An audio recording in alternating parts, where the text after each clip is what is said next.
Hello, hello, hello. Capitalism is severely vilified by the left, who view it as an oppressive structure to keep people down, and it is majorly revered by the right, who view it as the most effective way to create wealth. So where does the truth lie? I'm not so arrogant as to claim to know the answer, but I can at least provide an authentic conservative critique of the economic theory that is capitalism.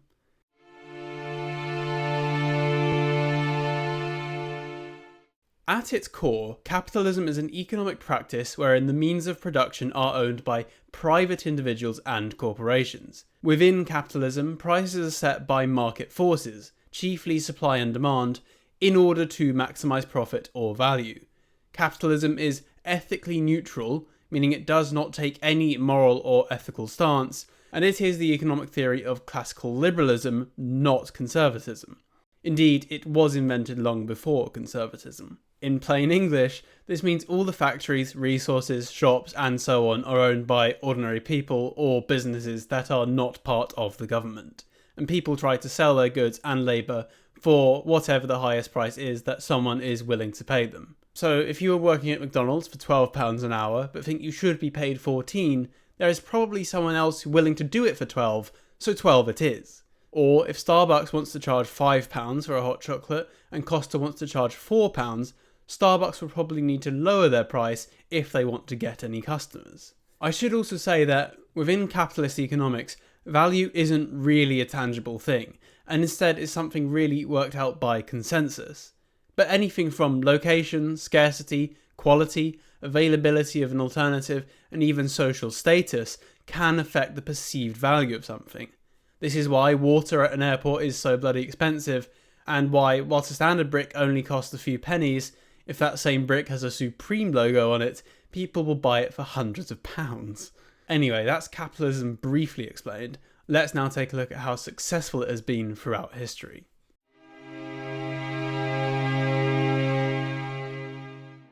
I doubt that there are many sane people who would not claim that we are far more prosperous today compared to a few centuries ago when capitalism first came about. Through many metrics like GDP per capita, life expectancy, infant mortality, deaths from famine, and so on, the clear picture that arises is that the world today is far wealthier than centuries prior.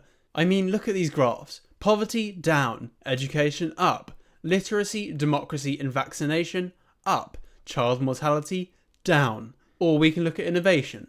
In the last 200 years, an incredible amount has been invented, chiefly by capitalist countries. The majority of which by Britain or America, by the way. Now, some claim that this isn't the result of capitalism, but instead simply the result of industrialisation. To that I say, sure, most of this is due to industrialisation, but the Industrial Revolution only happened because the capitalist economy of 19th century Britain had the necessary incentives to spur on innovation and make industrialisation a profitable venture for private individuals and companies. Without capitalism, I dare say we would not have had the Industrial Revolution. Certainly not on the scale and rapidity we saw.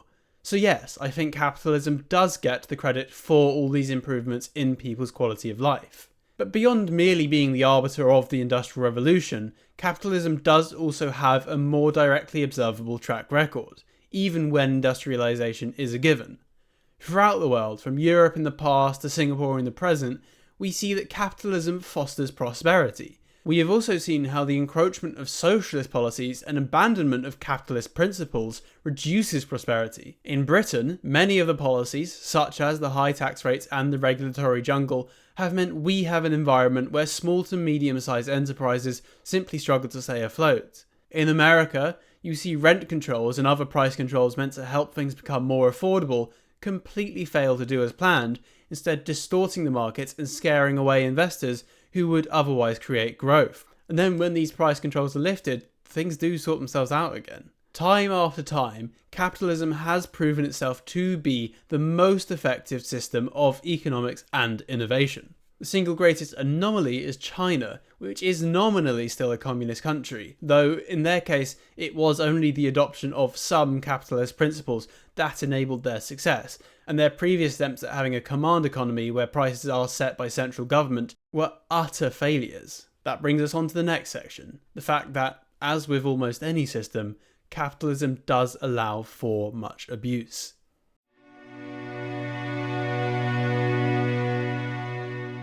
Naturally, if you have a system that doesn't have any ethical principles and only cares about maximising profit and value, there are many ways in which this system can lead to dreadful outcomes. Chiefly of all are monopolies.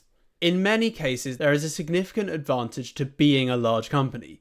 For example, a company wanting to create a new computer operating system would have no real hope of competing against the likes of Google, Microsoft, Apple, or even free alternatives. The app developers simply have no incentive to make their apps compatible with your obscure operating system, so you are unable to offer anything close to what's available to what the big companies can offer. This is how you can end up with monopolies. Okay, as an aside, yes, a monopoly is when there is only one company, a duopoly is with two, and an oligopoly is with several, but the effect is still largely the same. So what can these monopolies do? Well, the short answer is that they can do anything they want, really. They can charge what they want, they can make you give them your data, they can sit back and stop innovating, and they can get away with having pretty awful products. If their product or service is really valuable to you, and you can't get it anywhere else, they essentially have you by the balls. This leads us to price gouging. Price gouging is when the price of a product is artificially raised far above expected market value. Price gouging is often misunderstood and only really applies to essential goods and services, not trivial crap like Oasis tickets. For example, in America, only 3 companies make 90% of all the insulin that gets sold. Due in large part to corrupt government officials not actually wanting to solve the matter, these companies can charge extortionate rates and prevent smaller firms from succeeding and displacing them. I mean, if not having the product risks you dying, then what else are you going to do? Meanwhile, the same companies with the same product in Canada charge at a much lower rate. Go figure. Alternatively, if your energy or water is provided by a single corporation, that corporation could theoretically charge you insanely high rates knowing that you don't have another option. That would be price gouging. But these companies also collude to rip you off in other ways. Famously, in the early days of the light bulb, as improvements were being made, the expected lifetime of the bulbs was getting longer. The big companies realised, however, that they make more money by selling more bulbs. So they colluded together to artificially limit and even reduce the lifetime of their bulbs. They also colluded to prevent competition from breaking into the market. Eventually we got LEDs, but for a while the entire nation was getting ripped off. This is planned obsolescence. Another famous example is with Apple. Apple deliberately limits the life of its mobile phone batteries and slows your phone down after 2 or 3 years so that you would want to buy a new one. Meanwhile, your old Nokia brick still chugs along like new decades after it was made. Additionally, while some companies do eventually fail, many of them manage their finances dreadfully irresponsibly, and when the economic crash does inevitably come, the government declares that they are too big to fail and bails them out with masses of taxpayer money. Speaking of government involvement, that's another way in which the economy can be majorly harmed. Whilst capitalism is naturally laissez-faire, which means the government allows people to simply get on with things, many governments instead choose to be interventionist or exert even greater control, meaning the government seeks an active role in the economy. This could be a video in and of itself, but essentially there are too many nuanced details and obscure bits of knowledge for the government to possibly get things right. Distributed across all the different executive bosses, employees, consumers and managers, this information is understood, but it's practically impossible for a single entity to have all of this consequential knowledge, which is a large part of why interventionist and command economies are utter failures. Lastly then, I'll talk about where morality comes into this, before concluding what the actual conservative stance on capitalism is.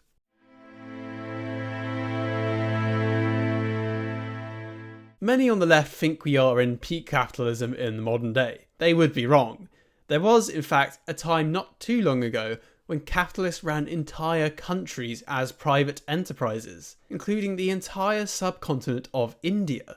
The British East India Company was a publicly traded corporation that essentially ran the entirety of British India, monopolising trade, taxing the populace, operating its own private armies, and essentially operating as a fully fledged government for profit.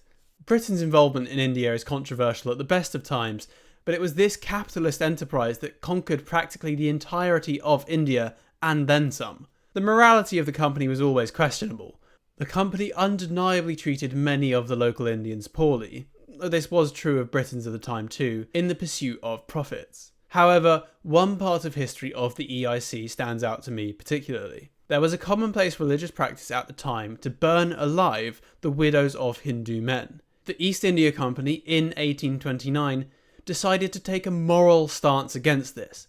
Famously, in perhaps one of the greatest moral events in world history, Sir Charles Napier said to the widow burners, "Be it so. This burning of widows is your custom.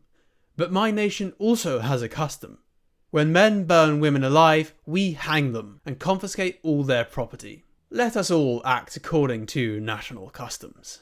Here we have, clearly, a capitalist entity there only for profit, taking a moral stance not consequential to its financial interest. On the other hand, there are also countless examples of capitalist entities stampeding over tradition and culture and otherwise being immoral, be that the porn industry, social media companies, the old opium trade, fast food, and so on. The question that naturally arises is what ought to be done about this. In that regard, should corporations be expected to take moral stances? In reality, such a thing would be near impossible to enforce. I mean, what would you have? The morality police? On second thoughts, that all sounds very dystopian, especially in the wrong hands. However, we actually have been living under moralistic capitalism, woke capitalism. In recent years, we've had a barrage of companies promote political agendas, be those various forms of pride, BLM, the green agenda, what have you. Companies from BlackRock to Budweiser have been supporting these politically moralised views, often at the expense of profit. It's a phenomenon immortalised in this Stone Toss comic. Naturally, the acts of these sanctimonious companies are despised by huge swathes of society, and the call is for them to stop trying to be political. I suspect this would also be true of any company trying to be sanctimoniously conservative. While some companies are patriotic as a brand, which is generally accepted, I doubt any company trying to force an old-fashioned Christian agenda down someone's throat would be particularly well received. So no, I don't think capitalist companies should be expected to take moral stances.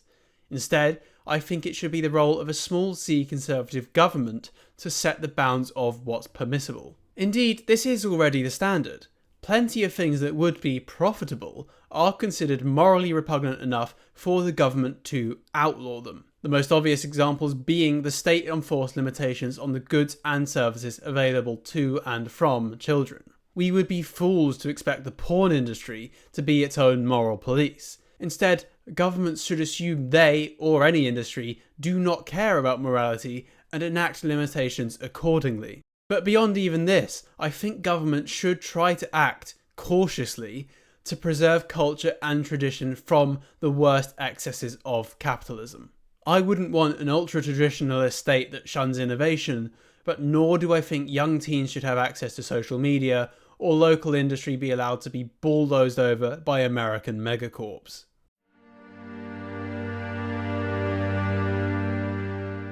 All said, capitalism to me is clearly the best system there is, and I wouldn't want anything else. As a rule, the less government involvement, the better, but capitalism also clearly has its flaws and needs restrictions. If left to their own devices, capitalists would do some terribly unethical things in the name of profit, and already do.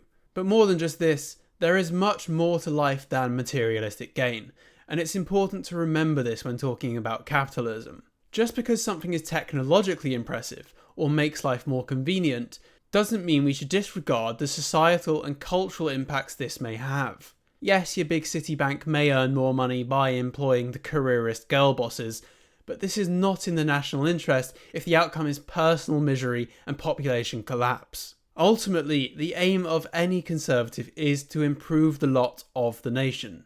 Capitalism is a great tool in that regard, but the people should remain the priority. In short, I believe capitalism is good on the whole, but I am nonetheless wary of it. Anyway, that's all. If you have made it this far through the video, I thank you. I would love to hear what you think, so please do leave a comment. Also, I would greatly appreciate any donation through my Buy Me a Coffee page. How's that for capitalism? Like, subscribe, and God save the King.